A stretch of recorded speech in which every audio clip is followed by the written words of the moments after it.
ए औलादे आदम, हर नमाज के वक्त अपना लिबास पहनो और खाओ पियो, और हद से तजावुज सीमा उल्लंघन न करो। बेशक अल्लाह हद से तजावुज करने वालों को पसंद नहीं करता। कहो अल्लाह की जीनत, साज सज्जा को किसने हराम किया जो उसने अपने बंदों के लिए निकाला था, और खाने की पाक चीजों को। कहो वे दुनिया की जिंदगी में भी ईमान वालों के लिए हैं, और आखिरत में तो वे खास उन्हीं के लिए होंगी।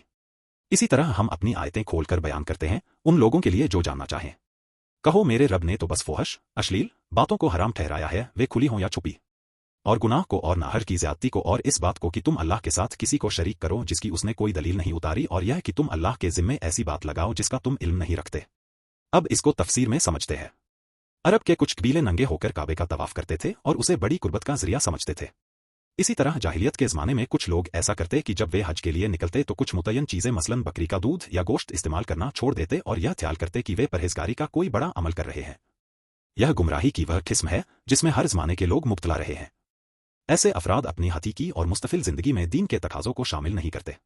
अलबत्ता चंद मौक़ों पर कुछ गैर मुतल्लिक किस्म के बेफ़ायदा आमाल का खुसूसी एहतिमाम करके यह मुज़ाहिरा करते हैं कि वे खुदा के दीन पर मामूली जुज़ियात अंशों की हद तक अमल कर रहे हैं। वे खुदा की मर्जियात पर कामिल अदायगी की हद तक कायम हैं।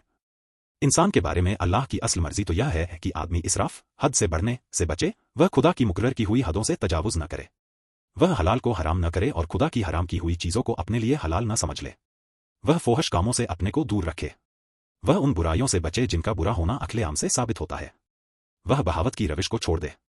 जब भी उसके सामने कोई हक आए तो हर दूसरी चीज़ को नज़रअंदाज करके वह हक को इख्तियार कर ले।